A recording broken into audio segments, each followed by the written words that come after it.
দুমাসের শিশুকে মাতৃদুগ্ধ পান করানোর সময় রুম থেকে বের হতে চাইলে হঠাৎ দ্রুত বেগে আসা ননদের ইচ্ছাকৃত ধাক্কায় শান্তার কোল থেকে শিশুটি মেঝেতে পড়ে গেল। কচি দেহের হাড়গুলো মুহূর্তেই ভেঙে চূর্ণ বিচূর্ণ হয়ে যায়, ফলে কয়েক মিনিটের মধ্যেই শিশুটি মারা গেল। হসপিটালে নিয়ে যাওয়ার সুযোগটুকু আর পায়নি তারা। এটা কি করলেন আপনি আপু? আমি আপনার কি ক্ষতি করেছিলাম যে আপনি আমার সন্তানকে এভাবে হত্যা করলেন? কি দোষ ছিল আমার 2 মাসের দুধের বাচ্চাটার? দেখেছিস ভাই, তোর বউ নিজের অসাবধানতার কথা না উল্লেখ করে আমাকে কিভাবে ফাঁসানোর চেষ্টাই না করছে। আমি সত্যি কথাই বলছি সোহান, ট্রাস্ট মি, তোমার বোন ইচ্ছাকৃতভাবেই পেছন থেকে আমায় ধাক্কা দিয়েছিলেন, যার জন্য আজ আমি বুককল শূন্য।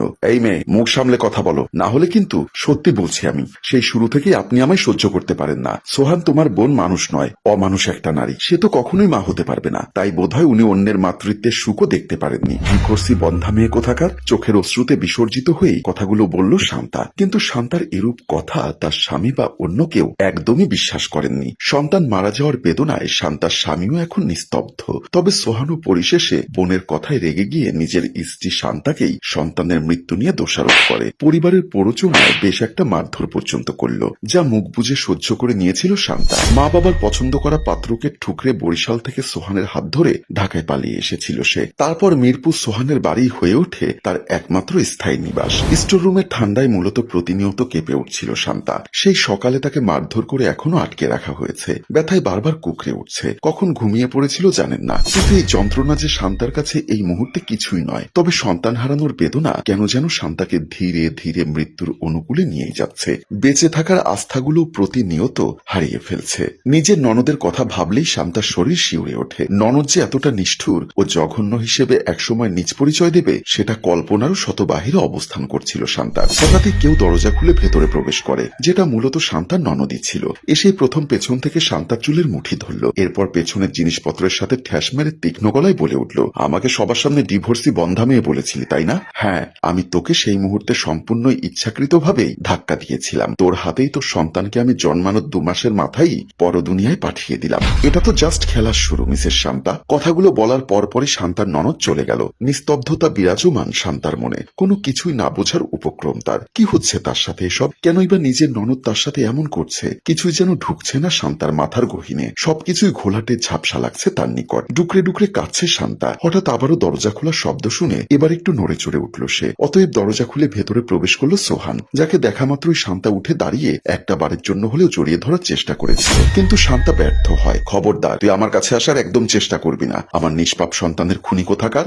এসব কি বলছো সোহান? মা হয়ে আমি কেন নিজের গর্ভের সন্তানের খুনি হতে যাব? বরং তোমার এই বড় বোন, যে মূলত সবার সম্মুখে ভালো মানুষের মুখোশ পরে থাকে, সেই আমাকে তখন পেছন থেকে ইচ্ছাকৃতভাবেই তীব্র শক্তি দিয়ে ধাক্কা দিয়েছিল, যার ফলস্বরূপ মাতৃদুগ্ধ পান করা অবস্থায় কোল থেকে আমার 2 মাসের নিষ্পাপ শিশুটি মেঝেতে পড়ে গিয়ে মারা যায়। Just stand up Shanta. কেন তুই শুধু শুধু আমার বোন সম্পর্কে এমন বাজে কথা বলছিস? নিজের দোষ ভুল ঢাকার জন্য তুই এভাবে আমার বোনকে ফাঁসানোর চেষ্টা করছিস। শুধুমাত্র তোর অসাবধানতার কারণেই আজ আমার সন্তান নেই এই ভুবনে। তুই তো মা নামের কলঙ্ক। সন্তানের প্রতি এতটা অন্যমনস্ক মা হয়ে তুই কি করে হতে পারিস? আচমকাই সোহানের মা এসে বলল, তোকে সেই প্রথমেই বলেছিলাম সোহান, এই মেয়ে একদমই ভালো না, শতবার ভেবে দেখতে। কিন্তু তুই আমার কথা সেদিন মোটেও শুনিসনি। আমাদের প্রত্যেকেরই পছন্দ আমার ভাইয়ের সুন্দরী শিক্ষিতা মেয়েকে প্রত্যাখ্যান করে গ্রামের এই নিচু বংশের মেয়েকে বিয়ে করে বাড়িতে নিয়ে এসেছিলি। আমার ভাইয়ের মেয়ের নখের যোগ্যও কিন্তু এই মেয়ে ছিল না। তবুও আমি মেনে নিয়েছিলাম সেদিন, শুধু তোরেই মুখটার দিকে তাকিয়ে। না হয় এমন একটা মেয়ে, আমার বাড়ির বউ তো শত দূরের কথা, কাজের মেয়ে হবারও যোগ্যতা রাখে কিনা বেশ একটা সন্দেহ আছে। আর এমনিতেও তোর বউ আমার মেয়ের পেছনে যেভাবে উঠে পড়ে লেগেছে ফাঁসানোর জন্য, আমার তো মনে হচ্ছে ও ইচ্ছাকৃতভাবে নিজের কোল থেকে নিজের সন্তানকে ফেলে দিয়ে নাটক করছে। এখনো বলছি সোহান, ভালো করে খোঁজ খবর নিয়ে দেখ, আড়ালে কারোর সাথে তোর স্ত্রীর অবৈধ সম্পর্ক আছে কিনা। নিজের শাশুড়ির মুখ থেকে এরূপ কুরুচিপূর্ণ গলার স্বর শুনে শান্তা চুপ থাকতে পারল না। এক প্রকার কান্না মিশ্রিত কণ্ঠেই সে সঙ্গে সঙ্গে উত্তর দিল, আপনি ভুল ভাবছেন মা। চুপ করো, তোমার কথাবার্তা অবধি শুনলে পর্যন্ত আমার গা জ্বালা করে ওঠে। কথাটা বলার পরপরই হনহনিয়ে চলে গেলেন সোহানের মা বিলকিস বেগম। তারপর সোহানও রাখতে রাখতে স্টোর রুম থেকে বেরিয়ে যায়। যাওয়ার আগে অবশ্য দরজা বাহির থেকে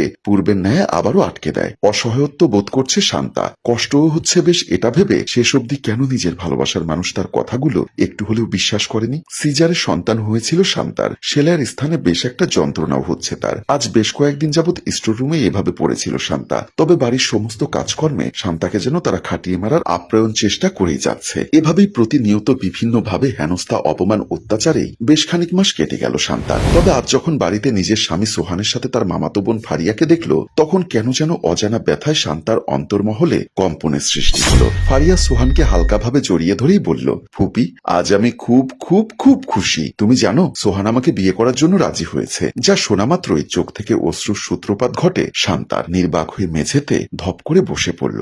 ভেতরটা ক্ষয় হয়ে যাচ্ছে শান্তার। মরে যেতে ইচ্ছা করছে। বাঁচার ইচ্ছা আকাঙ্ক্ষাগুলো আরো হারিয়ে ফেলছে সে। অশ্রুসিক্ত নয়নে তাকিয়ে আছে সোহানের দিকে, কিন্তু সোহান একবারও তাকিয়েও দেখল না শান্তার মুখটার দিকে। সম্মানিত ভিউয়ার্স, গল্পের দ্বিতীয় অংশ যদি চান কমেন্ট বক্সে জানাবেন। গল্পটির ভাবনা ও পরিচালনায় অভিক, ক্যামেরায় শিহাব এবং প্রযোজনায় মঞ্জুর মোর্শেদ। ধন্যবাদ।